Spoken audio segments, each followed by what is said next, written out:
Okay, let's give it a try.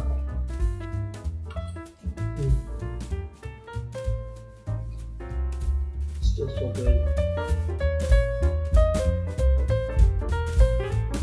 Well, hey, hi, I'm Amy Roloff, and I'm in my little kitchen. We are making a blueberry crumble bar. This crumble you can make with raspberries, strawberries, or peaches, but if you did any of those other varieties, I would probably add like a little nutmeg or a little cinnamon in the, the baked part of it. It is like having a little piece of a blueberry pie. So anyway, summertime, use all of those fresh ingredients out there because it's only a very short period of time. Or if you do go blueberry picking, freeze them. That way you always have some. So let's get going here. This is an easy recipe. I'm gonna dump in 3 cups of flour. And then we're gonna add in, what am I gonna say? I think it's 2 cups of sugar. And did I ever tell you guys that I was watching Bobby Flay one time do, his show, the mini shows that he does. I think it was Breakfast with Bobby. I so loved it when he goes, I do all of these recipes. I do not know them all by heart. It's like a musician and their songs. I just, how can they memorize that? Anyway, he always has this cheat sheet notes. So anyway, 3 cups of flour. 2 cups of sugar. Because I want to get it right for you. About a teaspoon of baking powder. A little bit of salt here. You got to have salt to balance out some of the sweet. I'd say about a half teaspoon. And then, zest of a lemon. Come on, when you're using blueberries, you got to have a little bit of lemon. And we're going to use some of this zest. But we're only going to use half of the juice from the lemon, not the whole. And I'm sure you can find something else to use the other half of the lemon with. Okay, here we go. Got that going? Oh yeah, the juice goes in the blueberries. We're getting the baked cookie part of it here. And then I have 2 sticks, 1 cup of cold butter. Now, because it's kind of warm out here right now, this is summertime, I stuck the butter in the freezer. Because when you start using a pastry cutter or whatever you want to use to get that butter incorporated in there, then you have all these different flakes of butter. And basically really what you're doing is kind of making a shortbread. But oh, that crumble on top, that is so good.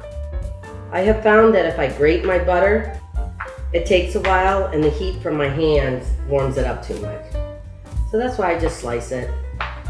You can use this in like a food processor if you wanted, but sometimes when I'm like doing these videos and stuff, it just makes too much noise. I don't know. I kind of like the using a pastry cutter. Okay.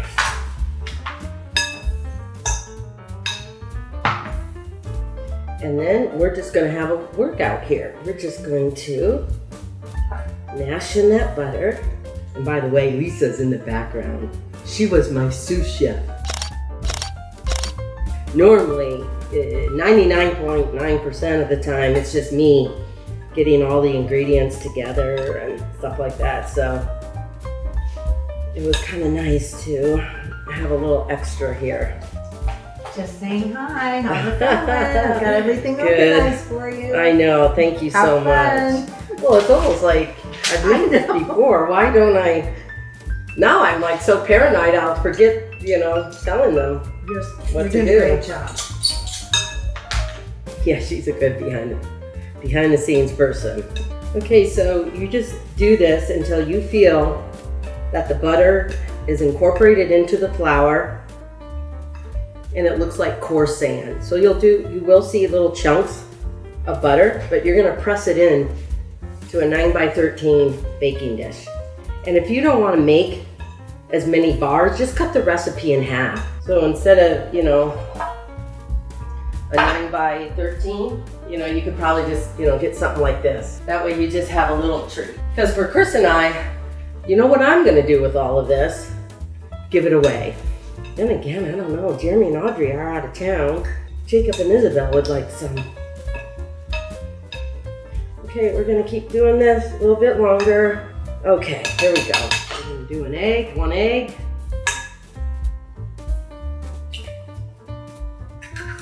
This will be enough just to combine it. Just to kind of give it a little moisture so you can press down on it. And the lemon zest will just give it enough of a lemon flavor into your crust and into your crumble. I have about 3 cups here, so we're just gonna use about 1.5 cups and see how that works. So this is all that you do. You just take half of your flour, kind of even it out. Oh, you know what? I forgot to do something. What did you forget? What I forgot to do, everyone, I don't want this to stick to this, so I'm gonna grease it a little bit. And you can use Crisco or you can use a spray. I have a tendency, and it's probably because I grew up like this, either using Crisco or I just rub a little butter just along the sides and of course the bottom, just so if the blueberries, kind of seep out the juices, it won't stick to this and it'll be so much easier. And I know the big thing out there is using parchment paper, but you have to do it, you have to lay the parchment paper this way or that way, and I must not have gained the knack for that because it just seems a little too much for me, but I just grease it. Now let's go do this. Got 1, just slightly over 1.5.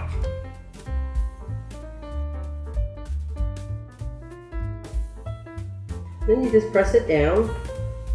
Easy, I tell you, this is easy. Just throw the ingredients together. Good basic cookie. But the reason I like this, especially if you don't want to go to the hassle of all the pie making, which is, not all that bad. But this is like, and I can see all the chunks of butter in here, which will help make it a nice, rich, kind of shortbread bottom. Okay, we got that all going. I have 2 cups of blueberries. No, 4 cups of blueberries. We're gonna add in, I think, 1/2 cup of sugar. What else do I have here? Oh yeah, cornstarch. Duh, we're dealing with fruit. Cornstarch will help. And probably what I should have done here, you guys, was mix the cornstarch in with the sugar. I think it incorporates in with the fruit a lot better, but it was too rushed. And then we're only gonna do the juice of 1/2 of a lemon. I just think that's enough lemon. I don't want the blueberries, I want the cornstarch to be able to be incorporated. I don't want the juice of the blueberries with the lemon to be too juicy, so then it should be more pie. Okay, we're just gonna do the juice of 1. And I always use this little device because I love it. And usually my hands aren't that big to get the seeds. Now, the thing I probably should have done was do this first. That way the sugar and the cornstarch had a time to kind of like be friends and help thicken it up and get all over the blueberries. But this will be okay. Okay. I'm just gonna pour this in here. And the reason I like using fresh, because when you use frozen, I think you incorporate a little bit more water, juice. And so I would probably add in like 1/2 teaspoon, if not more, cornstarch. Okay, now we're gonna make our crumble. So with the leftover crumble, we're just gonna add a splash of vanilla. We're gonna add just a little bit more sweetness here. About 2 tablespoons of brown sugar. Okay, sugar. I forgot. Okay. And then what I do here, because we already got the egg, some of the egg in here, just gonna see if it's holding together. And when I put it on the blueberries, I'm just gonna kind of just press it together so it has chunks Some of it'll be, you know, won't come together. It'll just be like you're putting flour on it, but trust me, it will work. So you're just gonna press it in between your fingers a little bit. It will be a nice little crumble because as the berries cook and the juice kind of bubbles up all around it, I tell you, it's like having a piece of a blueberry pie. And then if you even wanted a little bit of a crunch to this, you could add slivered almond. No, not slivered, sliced almonds. Just break them up a little bit for on top of this crumble, but I kind of like it like this. Okay, my directions are going to be either 1.5 to 2 cups for the bottom, but at least 1 cup on top for the crumble. Because you want to make sure you have a good base in order to hold the bar. Oh, preheat your oven at 375 and you'll probably cook this anywhere from 40 to 50 minutes until it's a light golden brown on top. So this is what we have. Blueberry crumble bars. Okay, here we go. So I just put it in the oven. We'll probably have it in there about 40-45 minutes, so I'll see you back then. Hopefully they turn out.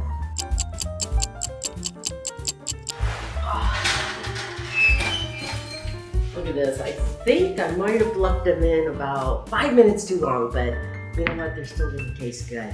And I tell you, this is like having a piece of a blueberry pie in a small little cookie form. So anyway, we'll see you when it cools down.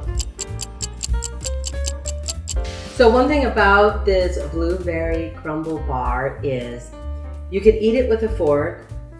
If it's really cool, you know, it's not warm at all, you can eat it as, you know, a little bar cookie or whatever, or even cut out a bigger piece and put ice cream over it, and you can eat it that way too. So, you know, got lots of variety here. Okay, I think these are still a little warm because they're kind of falling apart. So think about it as eating a nice warm pie. There we go. Okay. Give it a try.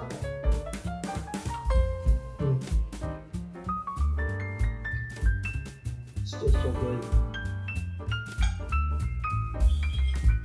Oh yeah. Come on, I gotta have another bite. So it has a hint of lemon in it. It's blueberry crumble bar. I think you're gonna love it. And besides, we're in blueberry season, so give it a try and make your own version. You can almost use the same crumble, add a different spice to it if you're doing peach or raspberry or strawberry or something like that. But this blueberry one is very delicious and yummy. So from Amy Roloff's Little Kitchen, blueberry crumble bar, I hope you give it a try. So see you next time.